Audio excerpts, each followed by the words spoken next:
What's up, world? This is Mig, back with another video. It's NFT Stories, and as always, I have my co-host Novo with me. Novo, what's going on, buddy? Welcome, all my aliens, apes, and zombies. Yes, sir. Welcome to everyone, and we have a real treat for you guys today. Our guest today is an established, distinguished, highly decorated photographer.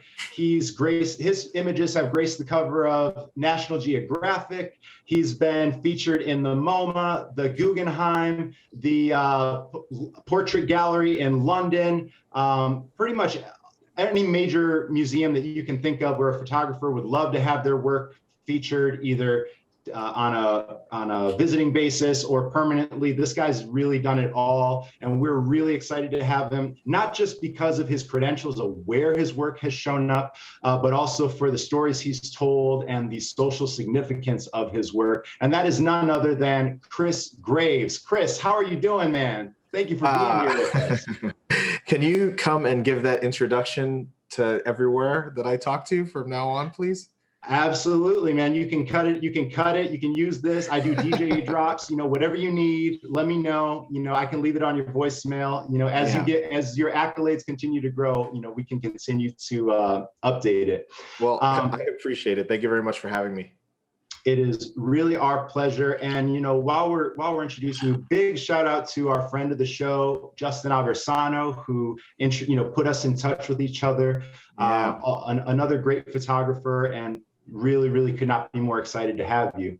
Yeah. So Kris, we are going to get into your NFT story, right? Cool. Shortly, because that's what we're all about, is NFTs. Mm-hmm. But what I really would like to start with is something that has been more of a print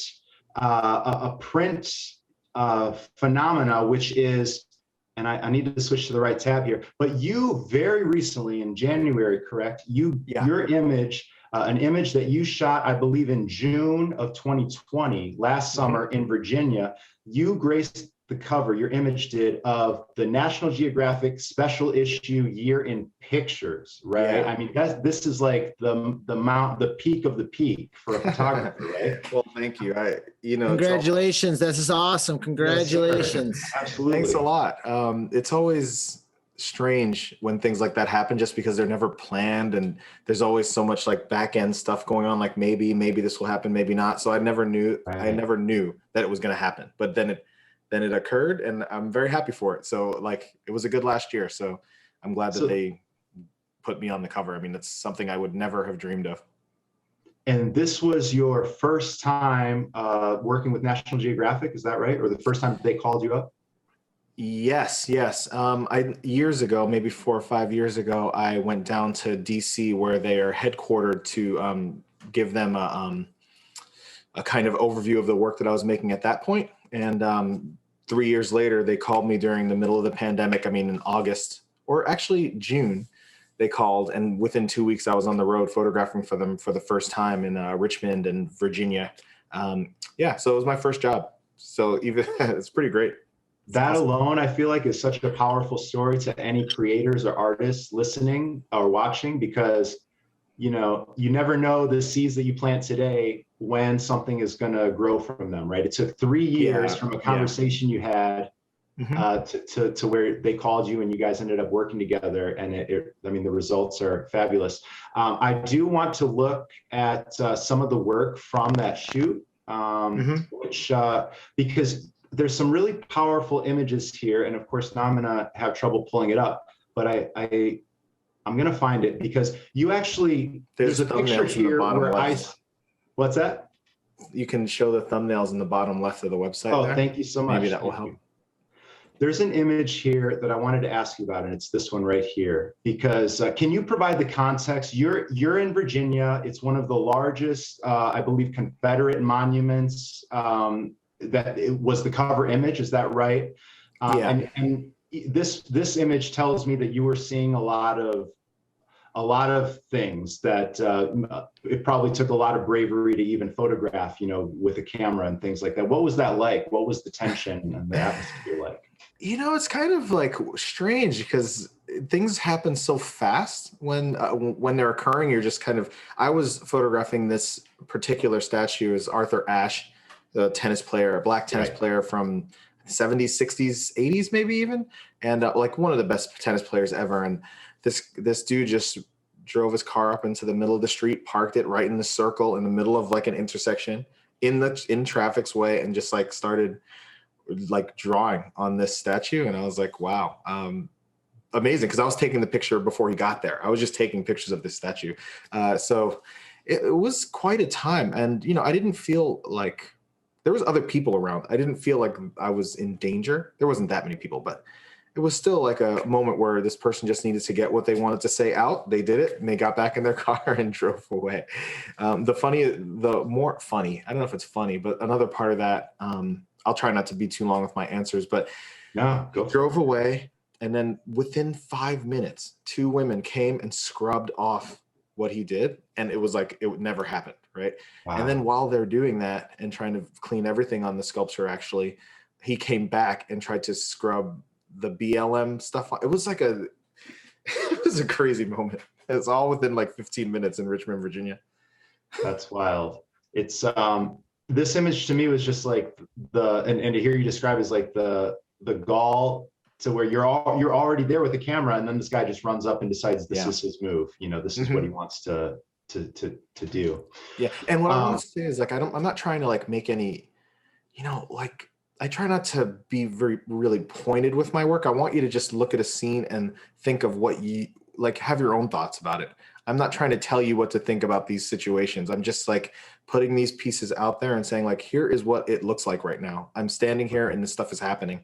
So whatever you think is, that's what I'm interested in more than like me pushing ideas, Well, it's really powerful work, no doubt. And, as we've all, thankfully have made it to the other side of, to 2021, I think that it's a really fitting image that they selected for the cover. And so again, congrats. Thank you very much. So what's awesome about your work is you do a lot of portrait work, you do a lot of landscape work, you do a lot of work documenting the city of New York, which we want to ask you about. But this to me almost seems, as I was researching your library, it feels like this is almost the culmination of a lot of storytelling that you've been doing about the Black experience, and to get that acknowledgement, to be, to have your image on the cover of National Geographic. But you also released a book in 2018 called A Bleak Reality, right? And A Bleak Reality is, I want to hear from your words. It's 8 locations that you went to in 8 days. And what was the significance of those 8 locations? Well, the 8 locations were where Black people were kind of murdered by police officers.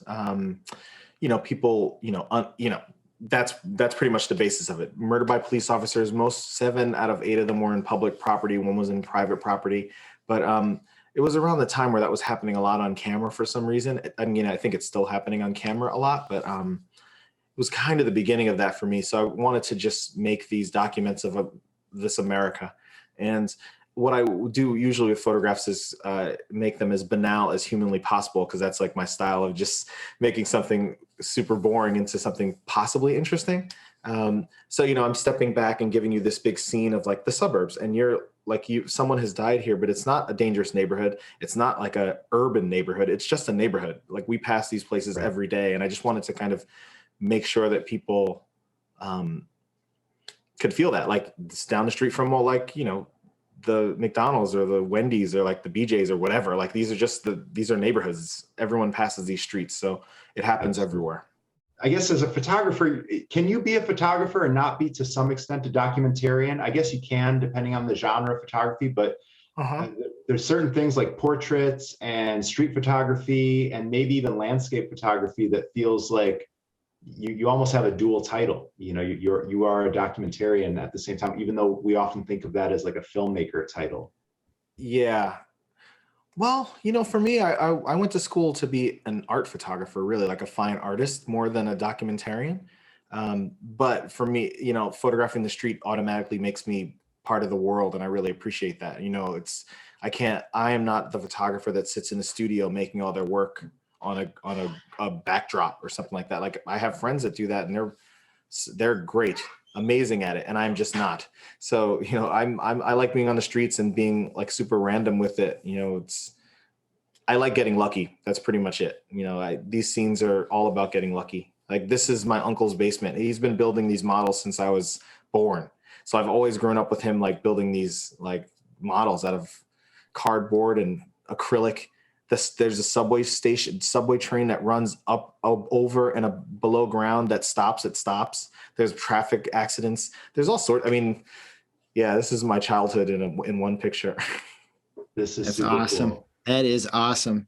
Well, it all wraps around full circle. I mean, all these bring you to, right now, that cover on National Geographic. Totally. And it was just, and it's the landscape. It's being out as a street artist, as a documentarian. It's all those that come together that tell your NFT story. That is just great. It's just, it's absolutely amazing. It's mind blowing. Well, thank you. Thank you very much for looking. And the contrast is crazy too, right? From the projects and Nas's old stomping grounds to the high-rise luxury apartments and stuff. Yeah, which is 3 blocks. I mean, not even 3 blocks away. Those buildings are right there. Right. Before the tall, you can see there's this little tiny person walking there, right? Sorry. There's also a little person. There's a person just walking right. Yeah, by. Guy's there. Yeah, to the right of that person, there's a clock tower. And it's really tiny in the picture, but that used to be like the tallest building in Long Island City for a long time. Wow. And now there's a building that wraps around that clock tower, a glass tower that wraps around it and goes up like 70 stories. It's ridiculous. The neighborhood's ridiculous. Wow.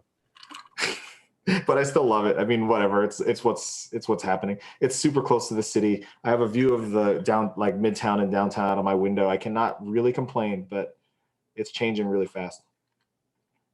Well, we're glad that you're there. You've been there to capture so many of these images. And every time I want to move on to our next subject, I find a new one that catches my eye. And this is thanks for looking. Macy's Fireworks Spectacular. Okay, awesome. This is really beautiful.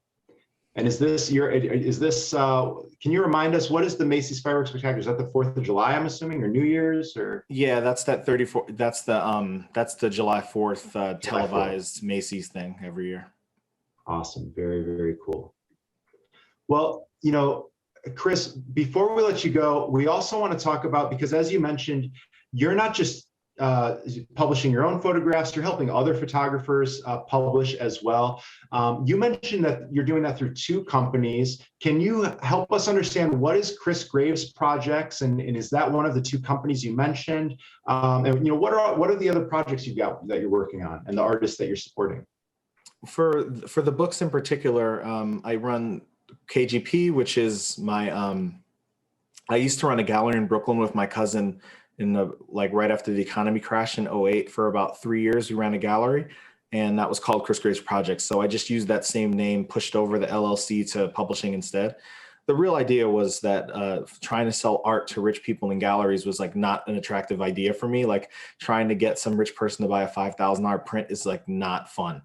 But and none of my friends could afford what I was selling in the gallery. So I realized that I want to sell something that people can buy. I want my friends to own my art or the work that we're making with people. So to have things available for $20, $25 if you want it, then it sounded perfect. I mean, it was the best of both worlds. The museums could still collect them.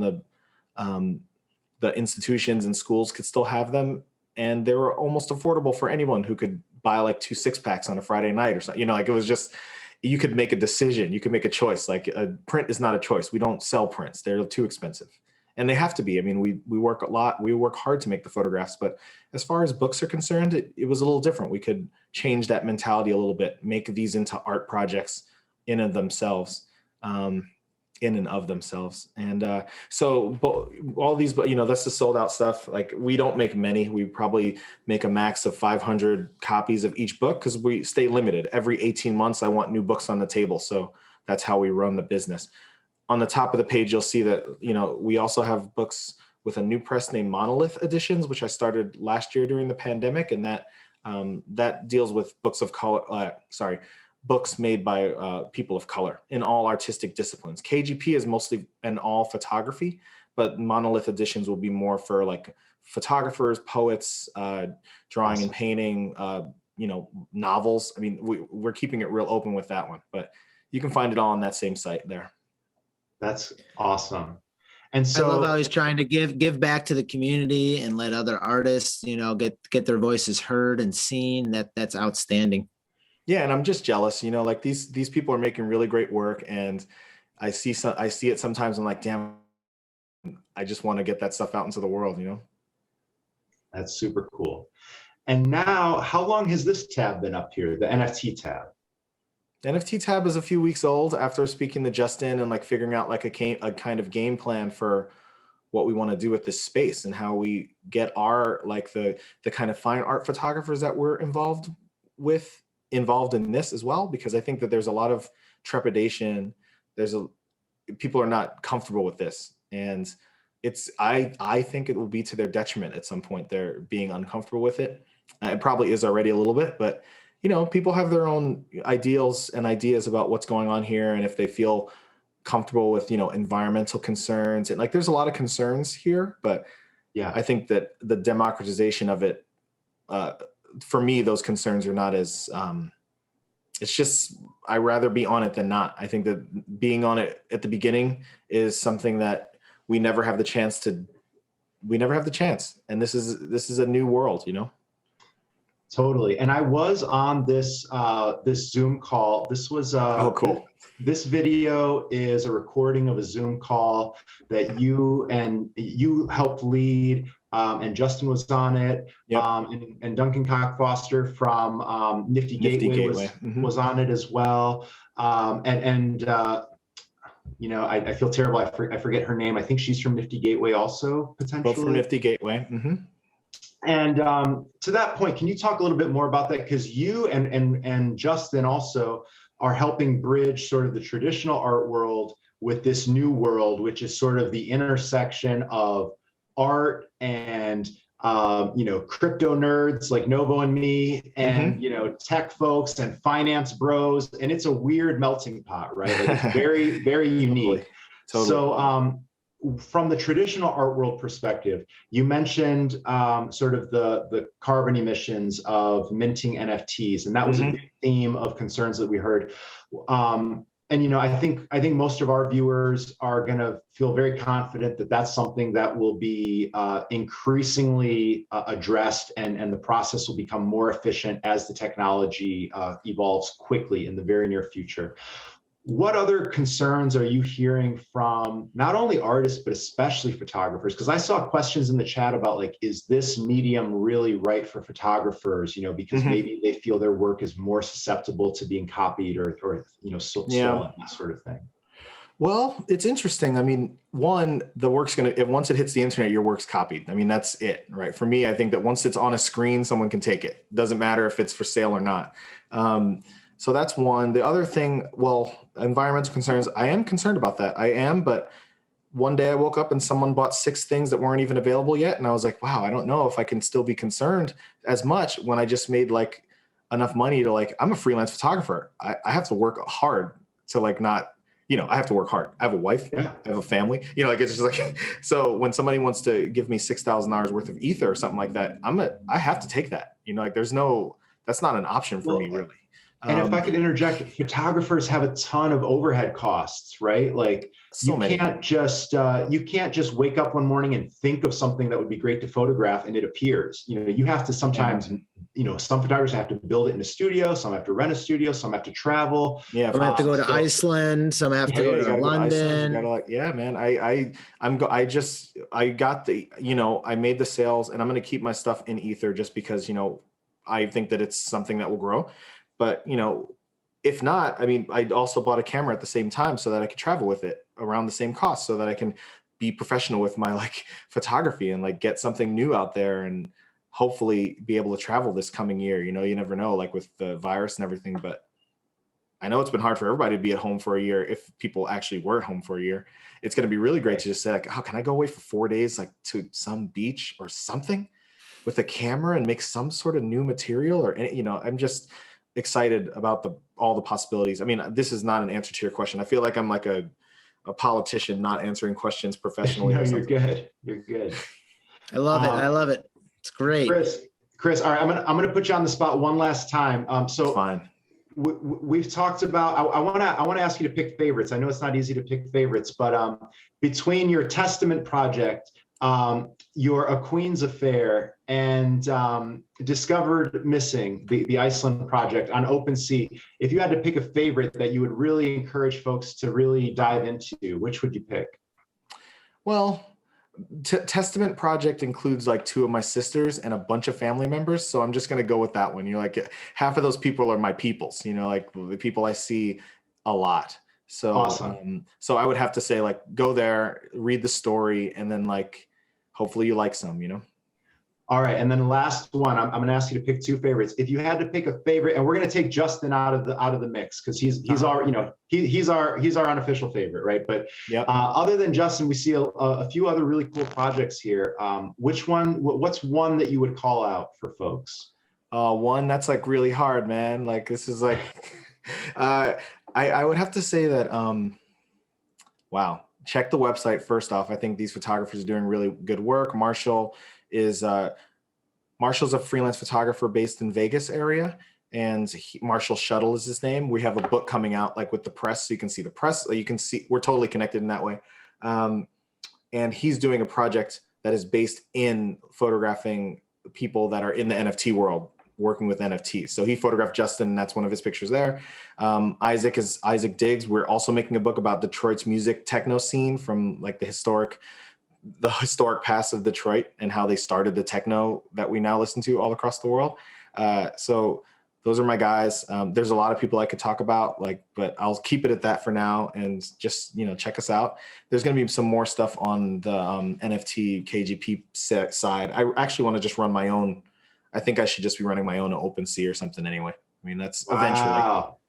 I like it. Well, when you're ready to break that news, Kris, we'll be very happy and honored to have you back on the show. Awesome. In the meantime, we want to encourage everyone, check out Kris's work on OpenSea. I mean, when we talk about, if we were to approach this from a really, sort of analytical, finance value, asset sort of perspective, I mean, Kris has done some really historically significant work. You just ask National Geographic, and at this early stage in NFT history, he has a lot of work available that could be really interesting for anyone to add to their collection. And I'll add one thing: everything that I'm selling on NFT for now gets a print. I will mail you a physical, signed and numbered print for anything you buy in the NFT space.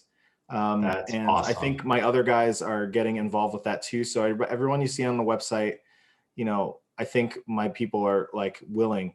If you contact us, like we are real. We are here for real. We're not, this is not a digital game. And a physical form of this NFT, a digital and a physical. Exactly. So that's one thing. And I'll say, awesome. Like Ruben Wu is on here now. Like he just sold on Super Rare. No, he just sold on Foundation a piece that is awesome and includes music and a moving photograph. I mean, he's awesome. And then there's a lot of stuff happening out here.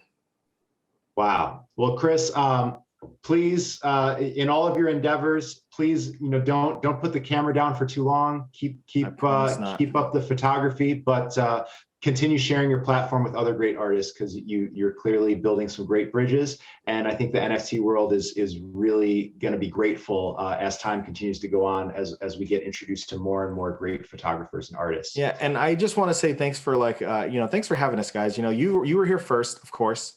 This is your platform that you've been willing to share, and I think that's really I thank you for that. I mean, it's not easy for a lot of people to share that space with the photographers. They're more it's not easy to share that space. There's a lot of beautiful, amazing 3-dimensional work going on, and a lot of computer time being spent on this stuff. And we really do know that we are coming in here really late to the game, and we're just trying to figure out what makes sense for us here. Well, you guys are helping legitimize the space as the space is still in its infancy, even though it's been around for a few years. So the more the merrier, and just keep doing what you do, and continue telling great stories and impactful stories, and stories that move the needle on societal progress. And I think that regardless of how technology evolves, we're all going to be better off for it. Well, so thank with you so that, much. Absolutely. Folks, this is Mig with NFT Stories. We're so honored to have had Kris Graves on our show. Justin Irisano, thank you for introducing us. Make sure you check out krisgraves.com. Make sure you check out his collections on OpenSea. And until next time, thanks for checking out NFT Stories. Stay positive and love life. And that's not a real gun.